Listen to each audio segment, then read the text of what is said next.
Well, hello. This is a take two for good grief. I mentioned that it would be good grief is basically what I've called it because during 2020 we experienced a lot of grief, a lot of loss in a lot of different ways.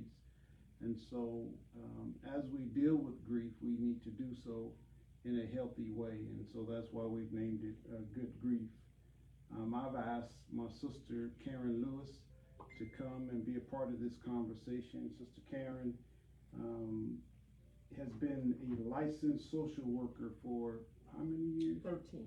13 years, and she's done grief counseling and grief support for a good number of years. And in fact, Sister Karen has written a book, How Dare Us, a resource guide on death etiquette. We'll talk about this here shortly, but we want to just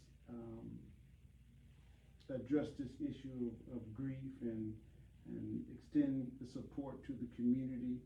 We've lost many people, and so we want to learn how to cope with grief that's resulted in just some really difficult times. And so, without further ado, I don't want to spend much time. Our families have been robbed in many ways. We'll talk about those here shortly. They've been robbed of their loved ones, their death of loss of employment, finances, loss of fellowship, just so many ways or so many different aspects of grief that we want to address today. So without further ado, Karen, if you just introduce yourself, and then we'll move forward. Okay. Well, like Pastor said, I've been doing social work dealing with the death and grief for the past 13 years. I have since retired in October of 2020, but I still counsel and support people by phone, or just trying to supply support when necessary when people call. So I've done it by phone. We haven't done any in person yet, but I have a passion for talking with people about grief. I want people to heal in a healthy way without having to do all the tedious work of not like trying to handle it on their own. There's more beneficial ways. We can do it through group. We can do it through one-on-ones, and it's just I just want to help people in the community. Amen. So Karen, why is a support group? Why is that important, and what's the benefit to having a support group? The benefit for a support group is just to be around like-minded people. When you're in a group, you can actually discuss how you feel, learn positive coping skills from other people. You're thinking you're in this situation alone, and you're really not. You'll find out there's more people that are suffering with you than you are by yourself. So in a group, you have an opportunity to discuss how you feel openly and without any judgment. Very good. And so, what are some of the ways that you think people have been affected by this pandemic, certainly in 2020, and in other ways? How have they been affected? More people have been affected emotionally, financially, spiritually, and physically. It's taken a toll on all of us in some fashion, and we just want to like I say, deal with it in a healthy type of way.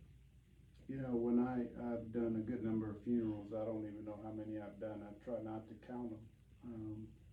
And so I hear a lot of people during the grief process. I hear the phrase, be strong. You got to be strong. What's your remarks on a statement like that when someone's grieving? And when a person tells me they have to be strong for their family members or their loved ones or their children, and I said, what is strength? And I define strength as in your tears. Strength is not not displaying any emotion or trying to be without tears or showing how you feel. We teach our families and our children how to grieve in a healthy way by showing them that it's okay to feel every range of emotion. And your strength is not about not showing that, but showing it and asking for help and telling people what you need from them so that they can help you to heal. And Jesus, I always say, Jesus wept, and he was the strongest man on this earth. And so if we look at it, he gave us that example on how to be strong by sharing and showing your and displaying your emotions. That kind of brings me to the book that you wrote, How Dare Us. We have copies of these, and if you'll just call the church office, I have the number down on the bottom of this post. And this is entitled, How Dare Us. How'd you come up with that title? Well, you know what, in grammatically speaking, it should be How Dare We, if you want to talk about it grammatically, but I was including all of us. We say things to people that we don't realize we're hurting them. We'll say things like, oh, I know just how you feel, or, oh, you shouldn't do it this way. And so when I was doing my groups, I told them every time they would tell me something that somebody told them in the group that hurt their feelings. And I said, you know what, how dare us do that? And then somebody said, you know, I said, shame on us. We shouldn't be telling people those things. And so I said, I need to write a book about the things that we should not say. And so two of my group members challenged me and said, well, why don't you write the book? And I went to stammering and stumbling and stuttering. I said, well. And they said, we challenge you to write the book, and we want you to write the first chapter by the next meeting. And this was how that book got started. And I had prayed and asked God to please help me to just put the words down. And he helped pen this book. And I put down I had the group members bring in things that people have said that hurt their feelings. And then I would respond with what we should have said. And then I'd give my little isms and some little just things to tell you how to handle what somebody says to you, or how they treat you in an traditional, just a nasty kind of way, but they don't really know that they're doing that. So I try to educate people with that book to tell them, you know, that we should not be saying anything to people. We should not just, you know, talk about your feelings when they're grieving. You shouldn't just tell them all about you, that you should allow them to tell you about themselves. So that's basically how it is. Yeah, one of the things that I found pretty interesting about the book is it's extremely transparent. You don't really cut any corners when it comes to writing this book. And how will the groups work as far as the transparency? Well, in the group, I tell people, as much as you put in the group, that's what you'll get out of the book. Out of the group. So when you come into the group, some people are listeners, some people are talkers, but when you come in, we want to make sure that the environment is very safe. We want them to feel comfortable in the group, and I want people to just know that confidentiality is major in a group, and we want people to come in and be confidential, not sharing. You can share as much as you want about your story, and then we ask that when you come, you would not take out that information out of the room. So when you come in, bring in what you want to tell us and talk about it. And when we finish sharing, let's leave all that information right there in that room so that nobody's feelings will get hurt outside in the community. If you want to tell people that you have come to a group and how the group has helped you, you're more than welcome to do that. But when you finish, don't tell other people's stories. It could be somebody's family member that you're talking about. So we just say, just don't tell other people. You can tell your story, but don't tell other people's. And then that way you can get the help in the group. You can talk about your feelings and not have to worry about it being discussed outside of that room. Good. You know, I found that even myself, in fact, someone suggested that we do a pastor's group, because, you know, I called to pray with the pastor just the other day, and he told me within 2020 up until now, he said he's buried maybe 12 people. Mm-hmm. So that's like one person a month. Mm-hmm. That's a lot. That's a lot of grief that It a is. shepherd has to carry. And then we don't have really an opportunity to process that grief because we're getting ready to help a family. Another one. So it's almost as if Ongoing. it's ongoing. So which leads to a quiet depression. Um, when you talk about depression or anxiety or isolation or things like that. Well, in oftentimes with grief and depression are just hand in hand. I always say almost even. And what happens if you've been diagnosed as clinically depressed, my suggestion would be that you would continue taking your medicine, continue to go to your therapist, and that kind of help and therapy and counseling. But the persons that are just grieving, just lay people, you're grieving and you often feel like you just don't want to move forward. I just can't do this. And I say to you, that's a part of the process, because the process it takes time. You cannot just move right on and just say, I'm going to be done with it like that. It's not going to work like that. So you have to work your way through your grief, talking it over with your family members, your friends, as like you say, the pastors. You all are in a select group because you're looked upon as the head, and that you should not be displaying these kinds of emotions and that, but you're feeling the same way other people are feeling, because you're human beings first. And so when you talk about the depression and the anxiety, that all comes that's a part of the grieving process, which we won't give ourselves permission, because we think we have to, like you say that word, we have to be strong, or we have to not show our emotions. But that's the worst thing you can do, is suppress. And so when you talk about, I would say, if you're saying I'm depressed, is it that you are not feeling, you're just not wanting to move on?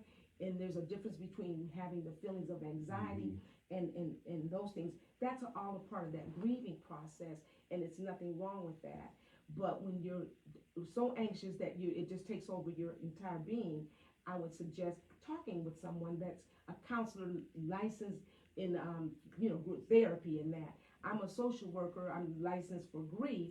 I'm licensed social worker in the community, but I'm not a therapist. I'm not a counselor. So I don't go back into the person's past. I can just deal with the grief itself. So when you tell me you're having anxiety, you're depressed, that's a part of the process. Now, how far into your depression, that part I won't be able to delve into all of the back end of it, but I'll be able to deal with the grieving part of it, and I'll explain to you in healthy terms and healthy coping strategies to get you through that part of it. But as far as anything that's deep rooted, I would definitely refer you to a therapist. So is there a difference, Sister Karen? Is there a difference in grieving and dealing with the hurt of grief? Okay, when you say, like a person says, I am so hurt or I'm so depressed, grieving is the way we respond. It's a normal, natural, necessary response to the death. And how we grieve is our choice.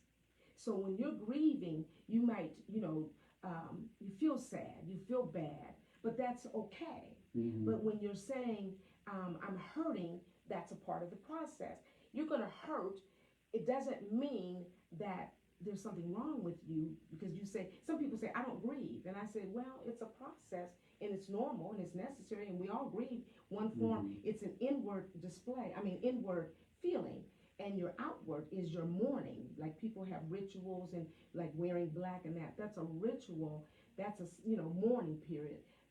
People that mourn, but we grieve inwardly. So people a lot of times are not showing or displaying their emotion, and they're saying, I'm not grieving. But inside their whole body is like in turmoil. You might have upset stomach. You might have upper respiratory illnesses and that as a result. And problems with your heart, problems with clouded thinking and that. But all that's a part of that normal process that you can't skip.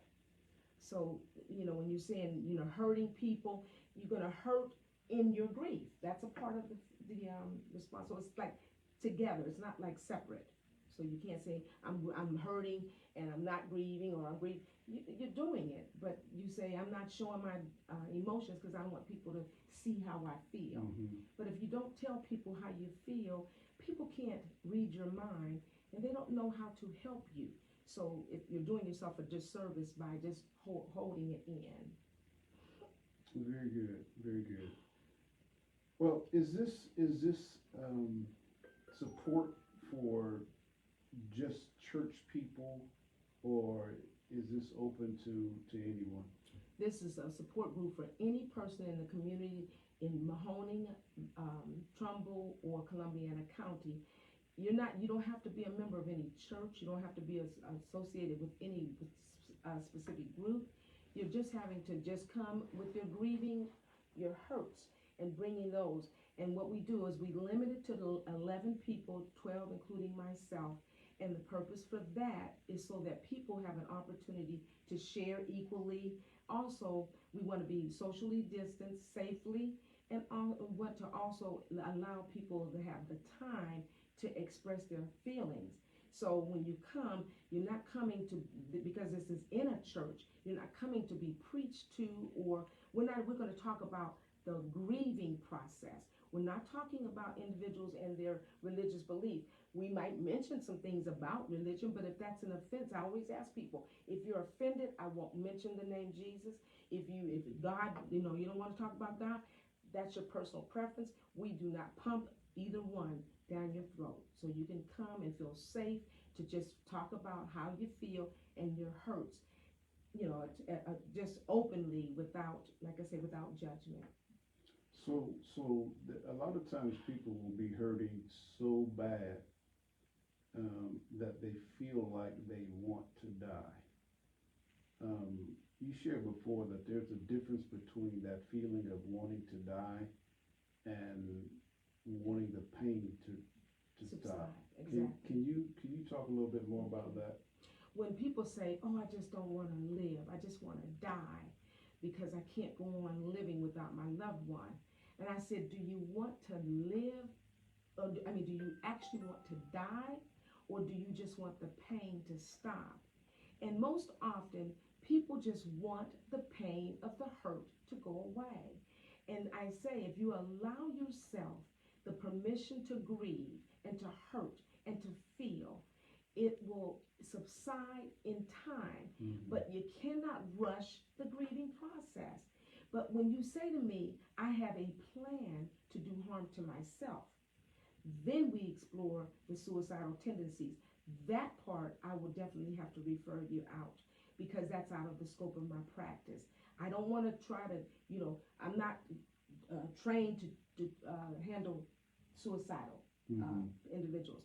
That's a whole different, if you want to die and you say to me, I have a plan to harm myself, I'm telling you, this would not be the group for you. But if you want to come, I would really encourage you to call Help Hotline or go to the emergency and get help. But if you're saying to me, I just don't feel like living, and you say, you know what? Sometimes we have those kinds of days. That's not wanting to die in and of itself. You just don't want the hurt of the pain of the grief. I don't want to feel this loss so intensely. And I say to you, you're going to do that, and you're going to feel that way until that pain subsides. It will not. I promise you, your pain and your hurt of the grief of a loss of a loved one will not last forever. And if you are hurting so badly for a long period of time, and I won't give you a length of time because people get that confused. They think there's a get over it period. There is not. There is a getting through period, which is what you're doing day by day. So when you say, I want to die, please know that if you want the pain to stop, come learn how to cope and how to get through that pain of the loss. If you have a plan, please go to emergency or call Help Hotline. They can talk with you. And so this support group is really an attempt to equip people with the skills to be able to grieve in a healthy manner. Absolutely.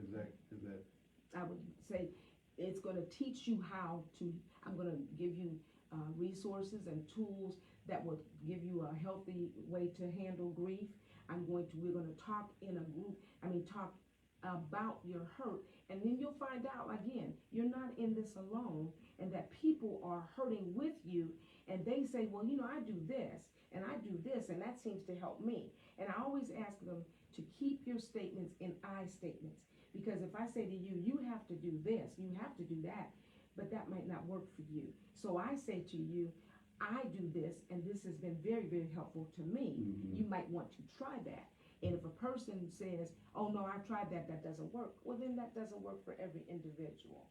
So when you come, you'll get a chance to, like I say, learn how to get some positive coping strategies and skills and techniques. What level of commitment is necessary in order to get to a place where you're able to cope? Well, the first thing is giving yourself permission to grieve. The second thing is acknowledging that you're hurting and then being able to communicate. Number one would be communication, to tell people what you need. Don't assume when you say to somebody, don't they understand that my loved one just died? And I said, how do they understand that? If I have not lost the relationship that you've lost, do I have any way of knowing how you feel? And when we tell people, I know just how you feel, you don't. Because no one can know your inside. You know what that feels like for you. So if I've lost my mom, and I say to you, I know just how you feel because you lost your mom. No, I know what it feels like to lose my mother. And I know that hurt and the pain. But just think about it. If you if you're trying to help a person, identify with them by saying, what can I do to support you? Right. How can I support you? Not what you need. What I need from you. Right. What I need to tell you what bothers me, so that I can say to you, I need you to either listen to me or talk with me, right, or let me tell you about my loved one. So we're coming to a close, but here it sounds like, to me, when I hear you talk, it sounds like when we talk about grief, it requires, or dealing with grief in a healthy way, it requires some work. Well, in order for you to heal, you must do the grief work. It will not happen overnight. You have to give yourself permission. There's a whole list of things that you can do, and if you want to find those things out, come to the grief support and find out. There's so many things that you can do to help yourself in this grieving process. But giving yourself that permission and doing the work, because it won't just happen. If you say, I can't, and I say, you won't, you will not move forward saying the word I can't. You can do anything you want to do concerning your grief moving forward, because grieving, again, is a process. How we grieve is our choice. We can choose to be in our pain and grief, or we can choose to heal through the grief. That's powerful. Can you say that one more time? We can choose to be in the pain of our grief, or we can choose to stay and remain in our hurt. You can either move forward or stay stuck. And so it's really my choice. It's your choice. It's a process. The process is normal. The choice is yours to move forward or stay stuck. Do you find when most people come to a grief support group, they feel like they're helpless in dealing with their grief? Absolutely. Coming in feeling helpless, hopeless, leaving out feeling powerful and empowered. That's awesome. And so this is something that we want to offer to our community. We did another video which we call this Take Two. This will be the one that we'll push.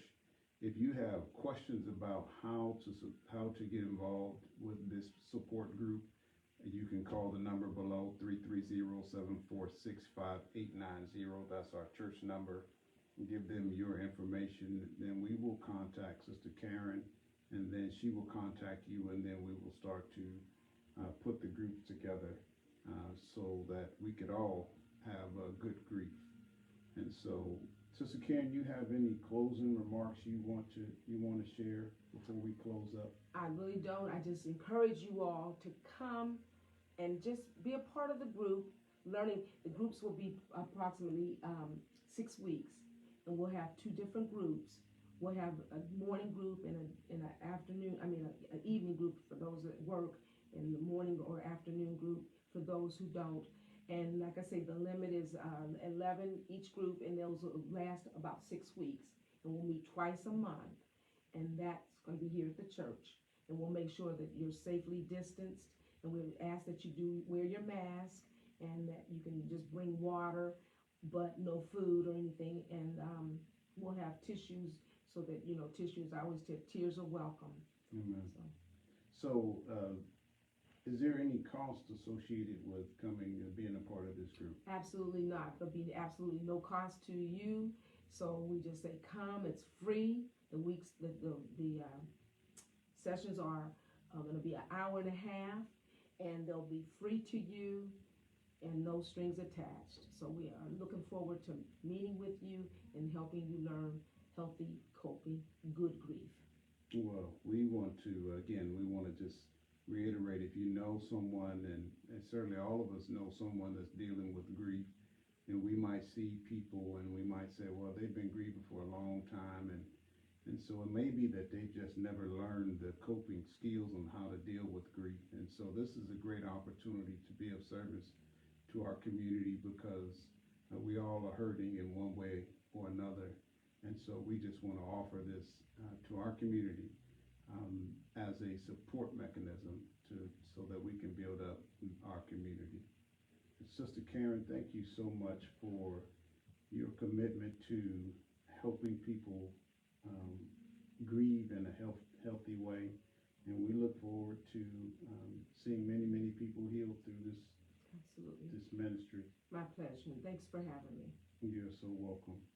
Well, again, if you have questions, you can call our church office at 330-727. I'm giving you my number. 330-746-5890. The number is written down below on this post. You have a great day, and God bless.